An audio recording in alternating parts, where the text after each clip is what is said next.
La tarde del 31 de julio de 2015 dejó una sombra larga y oscura sobre la Ciudad de México. En la colonia Narvarte, que parecía como cualquier otra, dentro del departamento 401 en la calle Luz Aviñón número 1909, estaba ocurriendo una escena de horror inimaginable. 5 vidas fueron apagadas con brutalidad en un acto de violencia que causaría conmoción en todo el país y más allá. Las víctimas eran el fotoperiodista Rubén Espinosa Becerril, la activista de derechos humanos Nadia Dominique Vera Pérez, la maquillista Yesenia Quiroz Alfaro, la modelo colombiana Mile Virginia Martín y la trabajadora del hogar Alejandra Negrete Avilés. Cada una de ellas fue encontrada con heridas de bala. Algunas tenían señales claras y terribles de tortura, un detalle que hablaba de una crueldad muy grande. El hallazgo de sus cuerpos marcó el inicio de un caso complicado y muy preocupante. Se le conoció simplemente como el caso Narvarte. Esto no fue solo un homicidio múltiple, fue un hecho que de inmediato encendió las alarmas en los círculos periodísticos y de derechos humanos. 2 de las víctimas, Rubén Espinosa y Nadia Vera, habían huido del estado de Veracruz. Buscaron refugio en la capital, pensando que allí estarían más seguros. Habían criticado abiertamente al gobierno del estado de Veracruz. Habían recibido amenazas por su trabajo. Su presencia en ese departamento, y sus muertes violentas, apuntaron inmediatamente a algo mucho más siniestro que un simple acto de violencia al azar. Los detalles que se fueron conociendo eran espantosos. Las víctimas habían sido atadas, golpeadas y luego asesinadas con disparos de ejecución. La brutalidad fue extrema, y parecía desproporcionada para el motivo de robo que las autoridades plantearían oficialmente más tarde. El departamento, que alguna vez fue un hogar, se transformó en la detallada escena de un crimen. Sin embargo, la investigación que siguió fue todo menos detallada. Casi de inmediato comenzaron a surgir preguntas que solo aumentarían con el paso de los días, las semanas, los meses y los años. El caso Narvarte se convirtió en un duro recordatorio de los peligros que enfrentan quienes se atreven a decirle la verdad al poder en México. La pérdida de estas 5 personas fue una tragedia muy profunda. Rubén, Nadia, Yesenia, Mile y Alejandra eran más que solo nombres en una lista de víctimas. Eran personas con sueños, metas y seres queridos. Sus muertes dejaron familias y amigos llenos de dolor y a una sociedad lidiando con lo que significaba un ataque tan descarado. El impacto inicial dio paso a una exigencia constante de justicia, una exigencia que sigue resonando casi una década después. El quíntuple homicidio de la Narvarte no fue un hecho aislado, pero se distinguió por su naturaleza a sangre fría y sus conexiones profundamente inquietantes con el poder. Rubén Espinosa Becerril era un fotoperiodista. Su cámara no era solo una herramienta, era una extensión de su conciencia. Dedicó su carrera a documentar movimientos sociales, violaciones de derechos humanos y las realidades, a menudo brutales, que enfrentaban las comunidades marginadas en México. Durante 8 años, trabajó en el peligroso estado de Veracruz, uno de los lugares más peligrosos del mundo para los periodistas. Su lente capturaba imágenes que otros preferían mantener ocultas. Trabajó para medios de comunicación importantes como la revista Proceso y Cuarto Oscuro. Sus fotografías eran directas, a menudo crudas y siempre impactantes. Contaban historias de valentía, desesperación y rebeldía. El estado de Veracruz, bajo el entonces gobernador Javier Duarte de Ochoa, era un lugar de intensa represión. Los periodistas que se atrevían a investigar la corrupción o los vínculos entre el crimen organizado y los funcionarios del Estado enfrentaban constantes amenazas, intimidación y violencia. Rubén Espinosa no fue la excepción. Había documentado protestas estudiantiles, las secuelas de crímenes violentos y los rostros de aquellos que exigían justicia. Uno de sus trabajos más reconocidos, y quizás el más peligroso, fue una fotografía de Javier Duarte usando una gorra de policía, con una expresión seria. Esta imagen apareció en la portada de la revista Proceso, un desafío directo y público. Fue una imagen que muchos creen que selló su destino, convirtiéndolo en un hombre marcado. Debido al acoso creciente y a las amenazas directas, Rubén tomó la difícil decisión de irse de Veracruz en junio de 2015. Buscó refugio en la Ciudad de México, esperando que el relativo anonimato de la capital le ofreciera seguridad. Estaba visiblemente afectado por su desplazamiento forzado, un hecho que notaron sus amigos y colegas. Hablaba de que lo seguían, de sentirse vigilado incluso en la enorme ciudad. Su miedo era evidente. Él entendía los riesgos de su profesión, especialmente en un estado tan corrupto y violento como Veracruz se había vuelto durante el gobierno de Duarte. Su desplazamiento fue una muestra de las difíciles condiciones en las que los periodistas se veían obligados a trabajar. A pesar de la mudanza, la sensación de peligro continuaba. Rubén siguió trabajando, aunque el daño psicológico por las amenazas era claro. Sabía que aquellos que querían hacerle daño podían alcanzarlo más allá de las fronteras del estado. Sus colegas en la Ciudad de México intentaron apoyarlo, ofreciéndole solidaridad y una red de protección. Sin embargo, los hechos del 31 de julio de 2015 demostraron que ni siquiera la capital era lo suficientemente segura. Su asesinato no fue solo la pérdida de un talentoso fotoperiodista, fue un ataque directo a la libertad de expresión, un mensaje escalofriante para todos aquellos que se atrevían a exponer la verdad en México. Su trabajo, sin embargo, sigue diciendo mucho. Nadia Dominique Vera Pérez era una fuerza de la naturaleza. Ella era una promotora cultural llena de vida, una bailarina talentosa y una activista de derechos humanos muy entregada. Al igual que Rubén Espinosa, ella era de Veracruz, y su activismo estaba muy conectado con los problemas de su estado natal. Participó en varios movimientos sociales, incluyendo el movimiento estudiantil Yo Soy 132, que pedía que los medios de comunicación y la política fueran más justos para todos.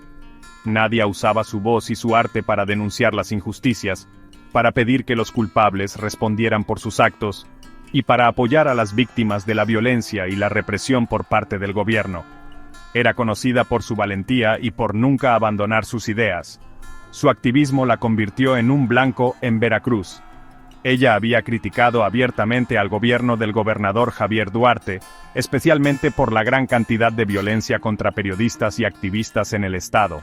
Nadia no se andaba con rodeos. En una entrevista grabada meses antes de su muerte, ella dijo algo que, tristemente, se adelantó a lo que iba a pasar. Ella directamente culpó al gobernador Javier Duarte por cualquier cosa que pudiera pasarle a ella o a sus compañeros activistas de Veracruz. Esta denuncia pública fue un acto de muchísima valentía, pero también la puso en un peligro aún mayor. Ella sabía de los riesgos, pero se negó a quedarse callada. Las amenazas finalmente obligaron a Nadia a irse de Xalapa, la capital de Veracruz, y a buscar refugio en la Ciudad de México, más o menos al mismo tiempo que Rubén Espinosa. Ellos eran parte de una pequeña comunidad de personas de Veracruz, que tuvieron que dejar su hogar, unidos por haber sido perseguidos y por su compromiso con su trabajo. En la Ciudad de México, Nadia siguió con su activismo, tratando de rehacer su vida mientras todavía sentía el miedo por las amenazas y el dolor de haber tenido que irse de su casa. Ella siguió conectada con los problemas en Veracruz, usando el espacio que tenía en la capital para hacer que se escucharan más fuerte las voces de los que seguían sufriendo represión allá en su tierra. Su espíritu seguía fuerte. El asesinato de Nadia, junto con el de Rubén y las otras 3 víctimas, envió un mensaje claro y terrible. Daba a entender que nadie estaba a salvo, ni siquiera los que habían buscado refugio lejos de donde venían las amenazas más fuertes. Su muerte fue un golpe durísimo para la comunidad de derechos humanos en México. Mostró lo muy indefensos que están los activistas que se atreven a enfrentarse a gente con mucho poder. Nadia Vera era una luz de esperanza y resistencia para muchos. Su ejemplo sigue vivo en la lucha continua por la justicia y los derechos humanos, una lucha que ella defendió con tanta valentía hasta su último suspiro. Sus palabras, culpando a Duarte, todavía resuenan. Aunque las razones políticas detrás de los asesinatos muchas veces se centraron en Rubén Espinosa y Nadia Vera por lo que hacían en Veracruz, es muy importante recordar y honrar las vidas de las otras 3 víctimas, Yesenia Quiroz Alfaro, Mile Virginia Martín y Alejandra Negrete Avilés. Sus muertes no fueron menos trágicas, sus vidas no menos valiosas. Eran mujeres atrapadas en una tormenta de violencia con la que, según la versión oficial, no tenían ninguna conexión directa, pero sufrieron el mismo destino brutal. Sus historias son parte fundamental para entender la magnitud completa de la tragedia de la Narvarte y la violencia generalizada contra las mujeres en México. Yesenia Quiroz Alfaro era una joven maquillista de Mexicali, Baja California. Tenía solo 18 años. Sus amigos la describían como una persona alegre y trabajadora, con sueños para su futuro. Llevaba unos meses viviendo en el departamento de la Narvarte, compartiéndolo con Mile. Estaba construyendo su carrera, llena de vida y aspiraciones. Su familia, destrozada por su pérdida, hablaría más tarde del inmenso dolor y la frustrante búsqueda de respuestas, criticando a las autoridades por cómo manejaron el caso, y la falta de avances para entender por qué su hija fue asesinada con tanta brutalidad. Mile Virginia Martín era una modelo colombiana de 29 años. Había venido a México buscando oportunidades como muchas otras personas de su país. Ella era quien había rentado el departamento en la calle Luz Sabiñón.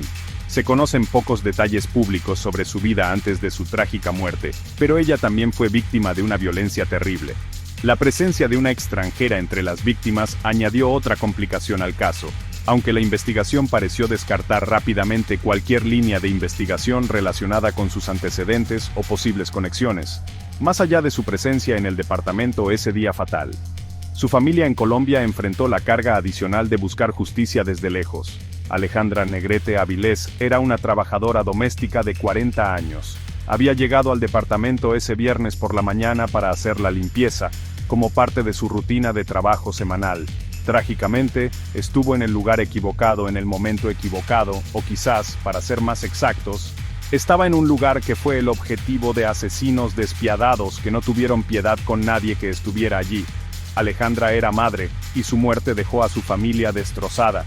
La brutalidad cometida contra ella, al igual que con las otras mujeres, resaltó la naturaleza feminicida del crimen, una dimensión que los investigadores fueron muy criticados por minimizar al principio, o incluso ignorar por completo, al buscar un motivo simple de robo.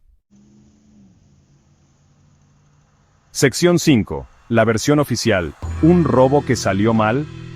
A los pocos días del terrible descubrimiento en el departamento de la Narvarte, la Procuraduría General de Justicia del Distrito Federal, o sea, la Fiscalía de la Ciudad de México, comenzó a armar su versión oficial de los hechos. Rápidamente dijeron que robar fue la razón principal. Según esta versión, 3 hombres habían entrado al departamento para robar. La situación, según ellos, se complicó, y esto llevó a la tortura y al asesinato de las 5 personas que estaban allí. Esta explicación se presentó a la gente como lo más probable que pasó. Un crimen terrible, sí, pero al final, un tipo de crimen común en una ciudad que lucha con muchos problemas de delincuencia. Para apoyar esta idea, las autoridades anunciaron que arrestaron a 3 sospechosos en las semanas y meses después del crimen: Daniel Pacheco Gutiérrez, Abraham Torres Tranquilino, que antes era policía, y César Omar Martínez Cendejas. Estas personas, según la historia oficial, conocían a Mile Virginia Martín, y su plan era robarle a ella. Rubén Espinosa, Nadia Vera, Yesenia Quirós y Alejandra Negrete fueron simplemente víctimas desafortunadas, un daño colateral, asesinados para que no hubiera testigos. Pero esta versión oficial no tomaba en cuenta, muy convenientemente, las amenazas bien claras que Rubén y Nadia habían recibido, ni tampoco lo muy delicado y político que era su trabajo en Veracruz. Por eso, esta versión del robo que salió mal enseguida, hizo que mucha gente dudara y de plano no la creyera. Ni los familiares, ni las organizaciones de derechos humanos, ni los compañeros periodistas de las víctimas. Había varias cosas muy importantes que no cuadraban y que hacían dudar de lo que decía la fiscalía. Por ejemplo, se dijo que robaron muy pocas cosas de valor del departamento. Seguramente no algo que valiera la pena para usar tanta violencia, tan cruel y tan planeada, contra 5 personas. La forma tan brutal en que los mataron, con señales de tortura y balazos como de ejecución, parecía más bien algo hecho por el crimen organizado o un asesinato por razones políticas, y no un simple robo. Además, la versión oficial nunca pudo explicar bien cómo es que los culpables sabían que Rubén Espinosa y Nadia Vera iban a estar en ese departamento y a esa hora. Ellos acababan de llegar de Veracruz y se estaban cuidando mucho. La idea de que los mataron por casualidad, solo porque estaban ahí cuando le robaban a Mile Martín, sonaba demasiado fácil como para salir del paso. Parecía más bien un intento de cerrar rápido el caso, porque ya estaba causando mucho ruido y problemas en México y en otros países, y así, evitaban investigar más a fondo la conexión con Veracruz, algo de lo que la misma Nadia Vera ya había avisado muy claramente. Sección 6. Una investigación deficiente. Un recuento de las fallas. Las dudas sobre la versión oficial del robo crecieron aún más por una larga lista de errores graves y cosas que no se hicieron en la investigación de la Procuraduría de la Ciudad de México. La Comisión de Derechos Humanos de la Ciudad de México después publicó un informe completo que explicaba muchas fallas. Estos no eran errores pequeños de papeleo, eran fallas muy serias que dañaron la investigación desde el mero principio y parecían mostrar una gran falta de cuidado. O peor aún, que a propósito querían desviar la investigación de algunas pistas. Una de las cosas más graves que no se hicieron fue que nunca se investigaron bien las amenazas que Rubén Espinosa y Nadia Vera habían recibido antes en Veracruz. Aunque ellos habían dicho públicamente, y había pruebas del acoso que sufrían por su trabajo, y por criticar al gobernador Javier Duarte, la Procuraduría casi no investigó esto. Lo que se hizo para investigar la conexión con Veracruz, dicen que se hizo de mala gana, y muchas veces solo porque los abogados de las familias de las víctimas insistieron una y otra vez. Este descuido no se podía explicar si lo que se quería era encontrar toda la verdad. Además, como había 4 mujeres entre las víctimas, se debían activar inmediatamente los protocolos especiales para investigar feminicidios. Estas reglas piden que se investigue tomando en cuenta que eran mujeres, entendiendo que la violencia contra las mujeres muchas veces es diferente y tiene razones especiales. Pero la Comisión de Derechos Humanos encontró que estas reglas tan importantes no se siguieron bien. Dicen que el lugar donde ocurrió el crimen no se cuidó bien, y que posibles pruebas se echaron a perder. Las familias de las víctimas también se quejaron de que no los dejaban ver los papeles del caso, y de que tardaron mucho en entregarles los cuerpos de sus familiares sin darles explicación, lo que hizo más grande su dolor y sus dudas. Parecía que las autoridades solo querían creer en la idea del robo, investigando casi nada más eso y no le daban importancia o no querían ver otras ideas. Las pruebas que no encajaban con esta historia que ya tenían parecía que las hacían a un lado. Por ejemplo, la forma tan planeada y organizada del ataque, el uso de tortura, y la manera profesional en que los mataron, como una ejecución, eran señales que no parecían de un simple robo hecho al momento. Todas estas fallas en la investigación hicieron que la gente desconfiara mucho, y muchos empezaron a pensar que las autoridades no querían descubrir toda la verdad, especialmente si esa verdad señalaba a gente poderosa de Veracruz.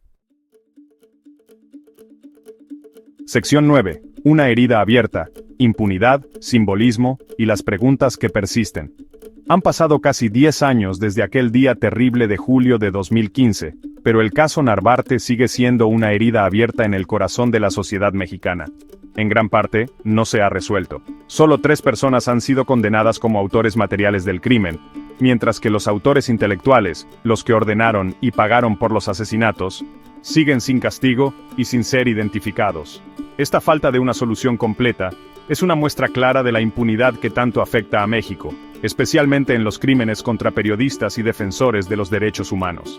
La historia oficial de un robo sigue sin ser creída por muchos, dejando un vacío lleno de preguntas sin respuesta y una desconfianza muy grande. El asesinato de las 5 personas en la Narvarte se ha convertido en un símbolo muy fuerte. Simboliza los peligros tan grandes que enfrentan quienes se atreven a investigar la corrupción y el abuso de poder en México, uno de los países más peligrosos del mundo para los periodistas. Representa el fracaso del Estado en proteger a sus ciudadanos, especialmente a aquellos que usan sus derechos básicos de libertad de expresión y de reunión. También muestra los problemas graves del sistema de justicia mexicano, donde las investigaciones muchas veces se ven afectadas por descuido, corrupción o porque alguien con poder se mete, lo que lleva a que las víctimas y sus familias casi nunca encuentren justicia. El caso también deja ver el alcance terrible de personajes poderosos y misteriosos que, al parecer, pueden ordenar asesinatos y manipular investigaciones sin mucho miedo a que les pase algo. La supuesta participación de gente del gobierno de Veracruz, aunque nunca se probó oficialmente por culpa de una investigación mal hecha, sigue creando muchas dudas sobre el caso. Indira Alfaro, la mamá de Yesenia Quirós, ha criticado muchas veces a las autoridades porque el caso sigue estancado y no hay avances importantes. Su dolor, y el de las otras familias, se hace más grande por sentir que el gobierno no solo no ha hecho justicia, sino que además ha puesto obstáculos en el camino. Hoy, en junio de 2025, el caso Narvarte es un triste recordatorio del precio de la verdad en México. Las preguntas que quedan sobre quién planeó de verdad los asesinatos y por qué, siguen atormentando al país. Hasta que no se respondan estas preguntas, hasta que todos los responsables, sin importar quiénes sean, Enfrenten a la justicia, la herida no va a sanar. La lucha por Rubén, Nadia, Yesenia, Mile y Alejandra es una lucha por un México donde se pueda decir la verdad sin miedo, y donde la justicia no sea un sueño imposible, sino algo real para todos. Su recuerdo no merece menos.